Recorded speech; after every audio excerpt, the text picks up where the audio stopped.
ಪಂಢರಾಪುರದ ಪಾಂಡುರಂಗ ವಿಠ್ಠಲನ ದೇವಾಲಯದಲ್ಲಿ ಒಂದು ವೇಶ್ಯೆಯ ಸಮಾಧಿ ಹಾಕಿದೆ. ಕನ್ಹೋಪಾತ್ರ ಒಂದು ವೇಶ್ಯೆಯ ಮಗಳಾಗಿ ಹುಟ್ಟಿದ ಈಕೆ ಅತಿ ಸುಂದರವಾಗಿರ್ತಾಳೆ. ಅವಳು ಸಂಗೀತವನ್ನ ನಾಟ್ಯವನ್ನ ಕಲಿತು ರಾಜರ ಸಭೆಗಳಲ್ಲಿ ಕುಣಿತಿದ್ಲು, ಹಾಡ್ತಿದ್ಲು. ಆದ್ರೂ ಕೂಡ ಅವಳ ಜೀವನದಲ್ಲಿ ಏನೋ ಒಂದು ಕೊರತೆ ಕಾಣ್ತಿರುತ್ತೆ. ಕೈ ತುಂಬಾ ಹಣವಿದ್ದರೂ ಕೂಡ ನೆಮ್ಮದಿ ಇರೋದಿಲ್ಲ. ಹೀಗೆ ಯೋಚನೆ ಮಾಡ್ತಾ ಒಂದಿನ ಕೂತಿರ್ಬೇಕಾದ್ರೆ ವಿಠ್ಠಲ ವಿಠ್ಠಲ ಅನ್ನೋ ನಾಮಘೋಷಣೆ ಕೇಳಿಬರುತ್ತೆ. ಏನದು ಅಂತ ನೋಡಿದಾಗ ಒಂದಿಷ್ಟು ಭಕ್ತರ ಗುಂಪು ವಿಠ್ಠಲನ ನಾಮಸ್ಮರಣೆ ಮಾಡ್ತಾ ಪಂಢರಾಪುರಕ್ಕೆ ಹೋಗ್ತಿರ್ತಾರೆ. ಕನ್ಹೋಪಾತ್ರ ಭಕ್ತರ ಬಳಿ ಹೋಗಿ, ನಾನೊಬ್ಬ ವೇಶ್ಯೆ, ನಾನು ವಿಠ್ಠಲನ ದರ್ಶನ ಮಾಡಬಹುದಾ ಅಂತ ಕೇಳ್ತಾರೆ. ಅದಕ್ಕೆ ಆ ಭಕ್ತರು, ಈ ಸಕಲ ಚರಾಚರದಲ್ಲಿ ಯಾವ ಜೀವಿ ಬೇಕಾದ್ರೂ ವಿಠ್ಠಲನ ದರ್ಶನವನ್ನ ಮಾಡಬಹುದು, ಅವನನ್ನ ಮುಟ್ಟಬಹುದು, ನೀವು ಕೂಡ ಬಂದು ದರ್ಶನವನ್ನ ಮಾಡಿ ತಾಯಿ ಅಂತ ಆ ಭಕ್ತರು ಹೇಳ್ತಾರೆ. ಅವರ ತಾಯಿಯನ್ನ ಒಪ್ಪಿಸಿ ಕನ್ಹೋಪಾತ್ರ ಪಂಢರಾಪುರಕ್ಕೆ ಹೊರಡ್ತಾಳೆ. ಪಂಢರಾಪುರದಲ್ಲಿ ವಿಠ್ಠಲನ ದರ್ಶನವನ್ನ ಮಾಡ್ತಾಳೆ. ಅವಳು ಅಲ್ಲೇ ಇದ್ದು ದೇವಾಲಯವನ್ನ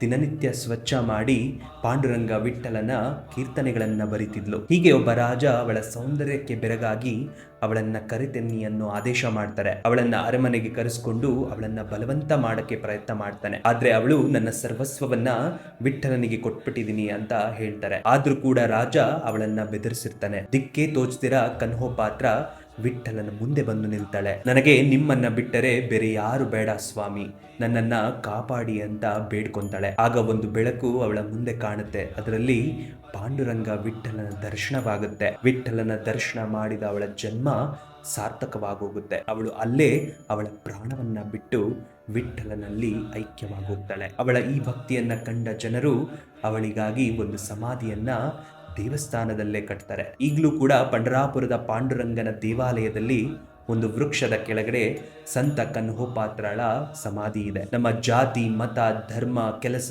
ಯಾವುದೇ ಆಗಿರಲಿ, ಭಕ್ತಿಯಿಂದ ವಿಠ್ಠಲ ಅಂದರೆ ಓಡೋಡಿ ಬರುವನು ಪಾಂಡುರಂಗ ಅಲ್ವಾ? ಹೇಳಿ ವಿಠ್ಠಲ ವಿಠ್ಠಲ.